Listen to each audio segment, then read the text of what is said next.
గత 3-4 రోజులుగా వైరల్ అవుతున్న ఒక వార్త గురించి మాట్లాడాలనుకుంటున్నాను. ఈ ఫన్ మంత్ అనేటువంటి పేరుతో వీడియోలు చేస్తున్న ప్రణీత్ చేసిన ఒక వల్గర్ కామెడీ గురించి సాయి ధరమ్ తేజ్ రెస్పాండ్ అయిన తర్వాత వరుసగా అందరూ రెస్పాండ్ అవ్వడం చూశాను. సినీ ప్రముఖులందరూ రెస్పాండ్ అవుతున్నారు, యూట్యూబర్లు రెస్పాండ్ అవుతున్నారు, దీని మీద అందరూ మాట్లాడుతున్నారు. వెరీ గుడ్, చాలా మంచి పరిణామం. ఇలా అందరూ మాట్లాడాలి, ప్రశ్నించాలి, స్పందించాలి. సో ఇది ఒక మంచి పరిణామం. అంటే అట్లీస్ట్ ఇలాంటివి అక్కడక్కడ జరుగుతూ ఉంటేనైనా మన సమాజం మేలుకుంటుంది అనైనా అర్థమవుతుంది. ఇది ఒక మార్పుకి నాంది, ఇది ఒక మార్పుకి సంకేతం. ఇలాంటివి అప్పుడప్పుడు జరిగితేనే, అంటే ఇలాంటి స్పందనలు కొంతమంది అయినా జరిగింది. ఇలాంటివి జరిగితే అంటే మళ్ళీ అతను అలా చేయడం అని కదా, అలా చేసే వాళ్ళు ఉన్నా అంటే ప్రతి చోట మురికి ఉంటుంది, ఆ మురికిని మనం కడగాలి. సో కడిగే బాధ్యత అందరూ తీసుకోవాలి. అదే ఇక్కడ పాయింట్. ఫన్ మంత్ లాంటి వాళ్ళు, అంటే ప్రణీత్ అనే లాంటి వాళ్ళు ఇప్పుడు ఎవరో ఒకళ్ళు స్పందించాడు కాబట్టి సమాజానికి తెలిసాడు, అంటే అందరికీ తెలిసాడు. అందరికీ తెలియడం అంటే చూడని వాళ్ళకి తెలిసాడు.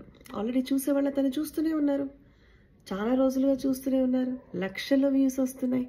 అతన్ని చూడకుండా, ఆదరించకుండా లక్షల్లో వ్యూస్ ఇస్తున్న వాళ్ళు ఎవరు అంటే అతను చేస్తున్న ఆ డార్క్ కామెడీని వీళ్ళందరూ ఎంజాయ్ చేస్తున్నారు, ఆనందిస్తున్నారు.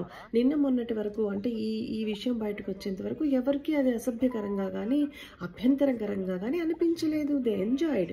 వీళ్ళందరూ ఎంజాయ్ చేస్తున్నారు కాబట్టి వాళ్ళు ఇంకా ఇంకా ఇంకా ఇంకా చేస్తూ చేస్తూ గ్రాంటెడ్గా తీసుకున్నారు. ఓకే, మనం అందరినీ ఇంప్రెస్ చేస్తున్నాము, మనం అందరినీ నవ్విస్తున్నాము, హ్యాపీగా ఉండండి మామ సంథింగ్ ఏదో ట్యాగ్ లైన్తో చేస్తున్నాడు అబ్బాయి. సో అతని కాన్సెప్ట్ అందరికీ నచ్చింది, మేము భలే చేస్తున్నామని అందరి ఆమోదం మనకు వచ్చింది అనుకున్నాడు. ముందు కొంచెం కొంచెంగా మొదలుపెట్టారు, తర్వాత పీక్స్కి వెళ్ళిపోయింది. ఎందుకంటే anything is acceptable by the society అని వాళ్ళు డిసైడ్ అయిపోయారు. ఎందుకంటే లక్షల మంది వాళ్ళని గ్రాంట్ చేశారు, అంటే వాళ్ళ పర్మిషన్ ఇచ్చి, వాళ్ళు వ్యూస్ ఇచ్చి, వాళ్ళు షేర్లు చేసి, అంటే షేర్లు, వ్యూస్, లక్షల్లో సబ్స్క్రైబర్లు ఎక్కడి నుంచి వచ్చారు అంటే వీళ్ళందరూ ఎవరు, వీళ్ళు ఎందుకు నచ్చుతున్నారు? ఓకే, ప్రణీత్ అనేటువంటి ఒక పర్వర్టెడ్ క్యాండిడేట్ని, ఒక పనికి మారిన చెత్త చెప్పే ఒక వ్యక్తిని మీరు ఎందుకు ప్రమోట్ చేస్తున్నారు? అంటే ప్రమోట్ చేస్తున్న వీళ్ళందరూ కూడా పర్వర్టెడేగా, లైక్ చేస్తున్న వీళ్ళందరూ పర్వర్ట్సేగా, షేర్ చేస్తున్న వీళ్ళందరూ పర్వర్ట్సేగా. అంటే మానసిక స్థితికి సమానమైనటువంటి భావ సారూప్యం ఉన్నటువంటి ఇన్ని లక్షల మంది ఉన్నారు. అంటే వీళ్ళందరూ కూడా ప్రణీతులే, వీళ్ళందరూ కూడా ప్రణీతులే. ఇంకా గొప్ప విషయం ఏంటంటే ఈ వీడియో చూసిన తర్వాత, అంటే ఈ డీటెయిల్స్ నాకు ఇప్పటివరకు తెలీదు. అంటే నార్మల్గా నేను ఇలాంటి పనికిమాలిన చెత్త వీడియోలు చూడను. మామూలుగానే ఈ సోకాళ్ళ సుమన్ టీవీ అనేటువంటి ఒక టీవీ ఉంది కదా, వీళ్ళు చేసే కార్యక్రమాలు, వీళ్ళు చేసే ఇంటర్వ్యూలు, వీళ్ళు సెలబ్రిటీని తీసుకొచ్చి అడిగే చెత్త పనికిమాలిన క్వశ్చన్స్, బూతు ఆర్టిస్టులని తీసుకొచ్చి, అంటే బూతుని ప్రమోట్ చేసేటువంటి కొంతమంది నటీనటులని, కొంతమంది ఆర్టిస్టులని తీసుకొచ్చి వాళ్ళని వీళ్ళ ఛానల్ ద్వారా వ్యూస్ కోసం, రేటింగ్స్ కోసం వీళ్ళు చేసే ప్రమోషన్, వీళ్ళు చేసే కార్యక్రమాలు. ఈ వీడియో వచ్చిన తర్వాత నేను అతను ఎవరు డీటెయిల్ తెలుసుకోవాలని చెప్పి చూశాను, కొన్ని వీడియోలు చూడడం జరిగింది.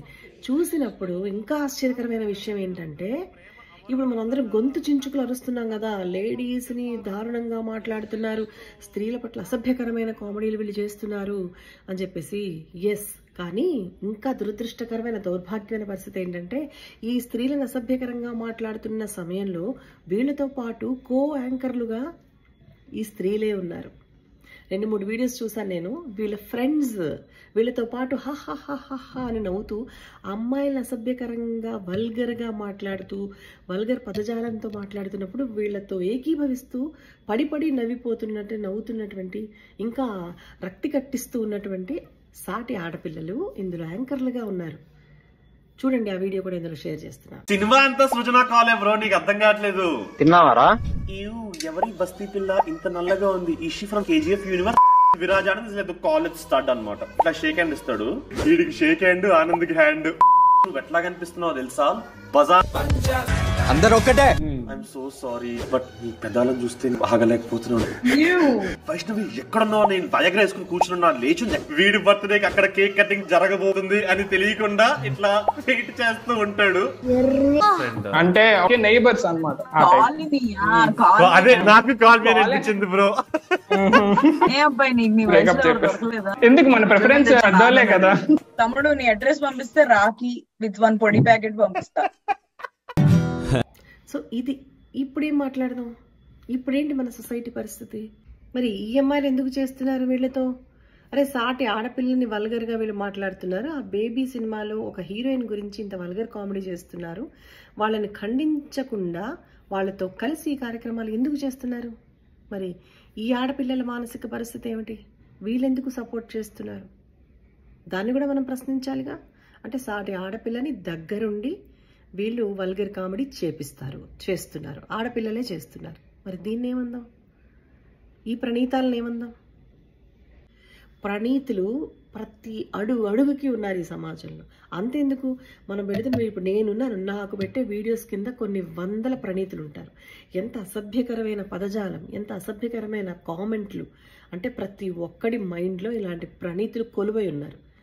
వీళ్ళందరికీ అడ్డుకట్ట వేసేవాడు, ప్రశ్నించేవాడు, రెస్ట్రిక్ట్ చేసేవాడు, ఆపేవాడు ఎవ్వడూ లేడు. కాబట్టి విచ్చలవిడిగా వాళ్ళకి నచ్చింది చేసుకోవడానికి అవకాశం ఇచ్చింది సోషల్ మీడియా. కాబట్టి ఈ ఇష్టం వచ్చినట్టు చెలరేగిపోతున్నారు. ఇప్పుడు ఇలాంటిది ఏదన్నా జరిగినప్పుడు, అది కూడా సాయి ధరమ్ తేజ్ ఒక సెలబ్రిటీ కాబట్టి, ఒక నటుడు, హీరో కాబట్టి ఆయన బయటకు వచ్చి మాట్లాడితే ఇది టాపిక్ అయింది. అదే నాలాంటి వాళ్ళు ఇంకొకళ్ళు మాట్లాడుంటే దీని కింద ఒక 100 కామెంట్లు చేసి మమ్మల్ని ట్రోల్ చేస్తారు.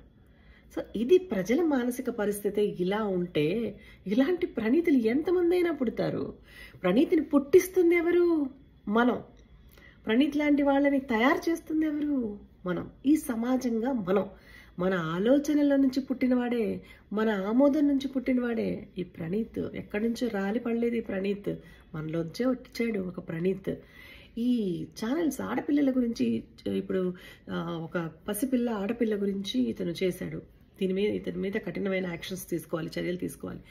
చాలా మంచి నిర్ణయం. అలాగే నా రిక్వెస్ట్ ఏంటంటే ఈ చర్యలు చాలా యూట్యూబ్ ఛానల్స్ మీద తీసుకోవాలి. ముఖ్యంగా అందరికంటే ముందు ఈ సుమన్ టీవీ మీద తీసుకోవాలి. ఎందుకు ఇంత గట్టిగా చెప్తున్నానంటే, ఇటీవల ఒక ఇన్సిడెంట్ జరిగింది. నక్షత్ర అనే ఒక మహిళ మిస్ వైజాగ్ అని చెప్పేసి ఆమెకి క్లాషెస్ వచ్చినప్పుడు వీళ్ళు సుమన్ టీవీని సంప్రదించారు. వీళ్ళు దగ్గరుండి వాళ్ళిద్దరి మధ్య ఇంకా ఆమెను క్వశ్చన్లు అడిగి ఆమెను ఏడిపించి ఆ కార్యక్రమాన్ని ఆసక్తికరంగా రక్తి కట్టించి కొన్ని రోజుల పాటు దాన్ని నడిపించారు. ఫైనల్గా అమ్మాయికి ఏం న్యాయం జరిగింది, వాళ్ళిద్దరి మధ్య ఏం సెటిల్ అయింది ఇష్యూ మనకి తెలియదు. కానీ నిజంగా సెటిల్ చేస్తున్నారా లేదా కూడా మనకు తెలియదు. కానీ ఆమె ఒక కోర్టులో తెలుసుకోవాల్సిన విషయాన్ని తీసుకొచ్చి పబ్లిక్ ఎందుకు చేసుకుందని ఆమె పర్సనల్, దానివల్ల ఆమె న్యాయం జరుగుతుందని ఆమె అనుకున్నట్లుంది. అయితే ఈ విషయంలో ఖండించాల్సిన అంశం ఏంటంటే, ఒక లేడీ యాంకర్, నా పేరు కూడా తెలియదు, ఆమె వెళ్ళి ఈ నక్షత్ర 5 ఏళ్ల కూతురు మొహం దగ్గర, నోటి దగ్గర మైక్ పెట్టి ఆ పిల్లని మాట్లాడిస్తుంది.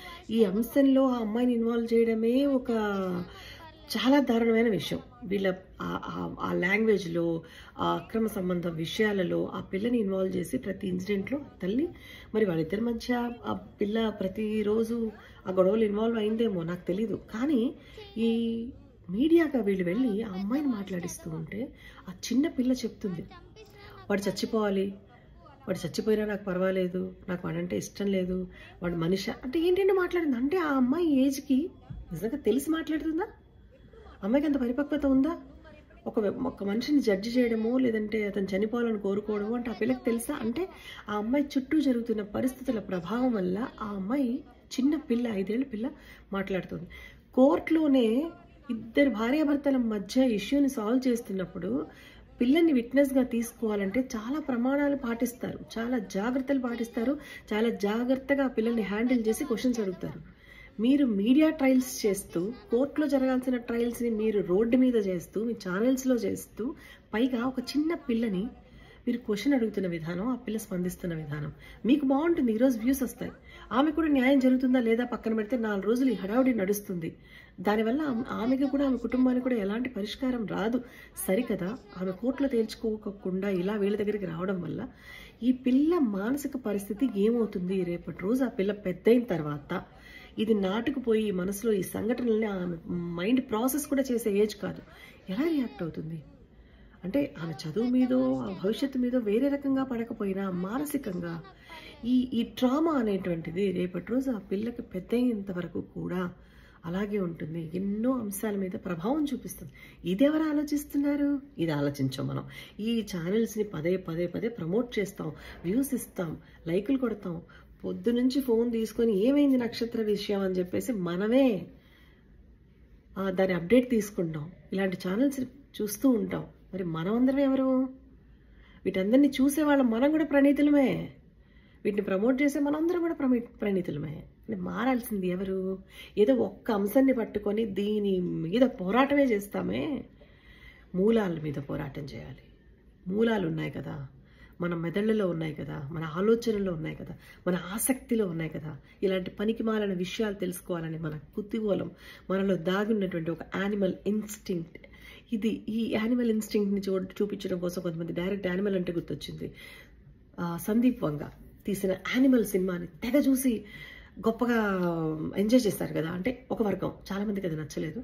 మరి అతను తీసే సినిమాల్లో చూస్తున్నారు. He's also kind of pervert. అతను చేసిన అర్జున్ రెడ్డి ఎలాంటి సినిమా? అందులో ఏమైనా మెసేజ్ ఉందా? ఎంత వల్గారిటీ చూపించాడు అందులో డైరెక్ట్గా. మరి దాన్ని ఎవరు ఖండించలేదు, సినిమాని బ్యాన్ చేయలేదు, సెన్సార్ ఏమీ చేయలేదు. యానిమల్ ఆడవాళ్ళని ఎంత డిగ్రేడ్ చేసి చూపించారు. అదొక సినిమానా?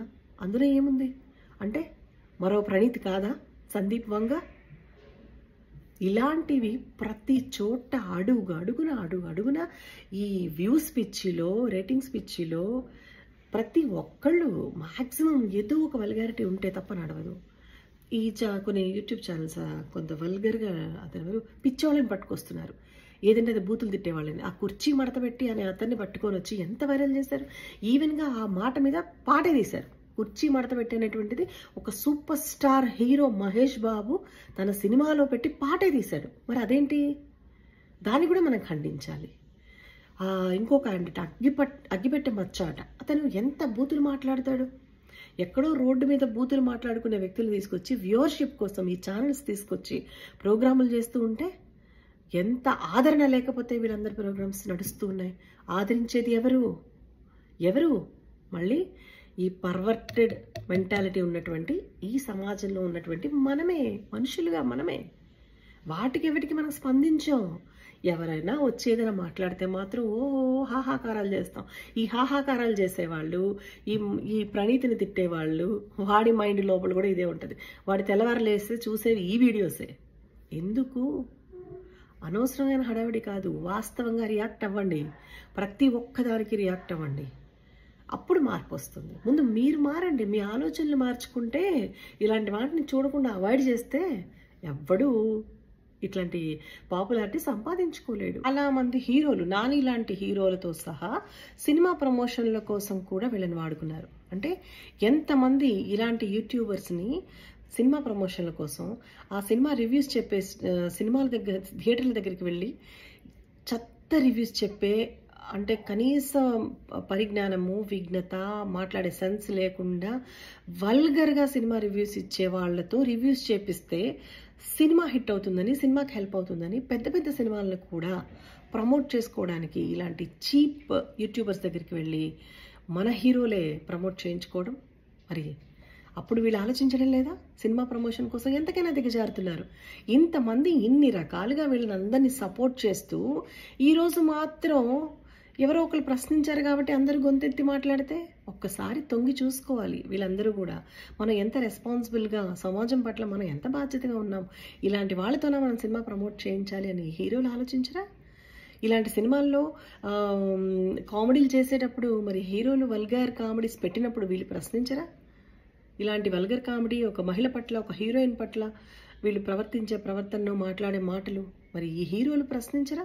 ఇవన్నీ బాధ్యతలే. చాలా సినిమాల్లో మనం చూసాం. హీరోయిన్స్ని వల్గర్గా మాట్లాడడం, చీప్గా మాట్లాడడం, చీత్కరించడం ప్రతి సినిమాలోనూ ఉంటుంది ఇంచుమించు. మరి అప్పుడు వీళ్ళందరూ ఖండించరా? అంటే కేవలం ఇలాంటి సంఘటన జరిగినప్పుడు మాత్రం అందరూ మాట్లాడతారు. మాట్లాడడం తప్పు కాదు, కానీ ఇది ప్రతి సందర్భంలోనూ, ప్రతి చోట ఈ బాధ్యత అన్నది చూపించినప్పుడు ఈ సెలబ్రిటీలని, హీరోల్ని ఆదర్శంగా తీసుకునే ఈ సమాజంలో ఉన్న వాళ్ళు కూడా కొంతవరకైనా ఆలోచించే అవకాశం ఉంటుంది. మేము ఇది చెయ్యము అని ఖండించి చెప్పినప్పుడు ప్రజలకు అర్థమవుతుంది, ఓకే ఇది తప్పు కాబట్టి మన హీరో చేయలేదు అని. సాయి పల్లవి లాంటి ఒక అమ్మాయి తనకు వచ్చిన అవకాశాలను, ఎండోర్స్మెంట్స్, యాడ్స్ వస్తూ ఉంటే ఖచ్చితంగా చెప్పేసింది నేను చెయ్యను, ఇది తప్పు, జనాలకి ఇది తప్పుడు సమాచారం ఇచ్చినట్లు, ఒక ఫెయిర్ అండ్ లవ్లీ లాంటి క్రీములు వాడుకొని నేను తెల్లగా అయ్యాను అని చెప్పేసి నేను తప్పుడు మెసేజ్ ఇవ్వలేను ప్రజలకి అని చెప్పింది. తద్వారా ఒక బ్యూటీ అంటే నిర్వచనాన్ని నేను తప్పుగా ఇవ్వలేను ప్రజలకి. బ్యూటీ అనేటువంటిది క్రీములతోనూ వీటిలోనూ రాదు. అందం అనేది మన కాన్ఫిడెన్స్ నుంచి, మన ఆత్మస్థైర్యం నుంచి, మన సెల్ఫ్ రెస్పెక్ట్ నుంచి వస్తుంది. అందం అనేది మన లోపల నుంచి రావాలి అనేటువంటి ఒక మెసేజ్ని సాయి పల్లవి అనేటువంటి ఒక హీరోయిన్ ప్రమోట్ చేసింది.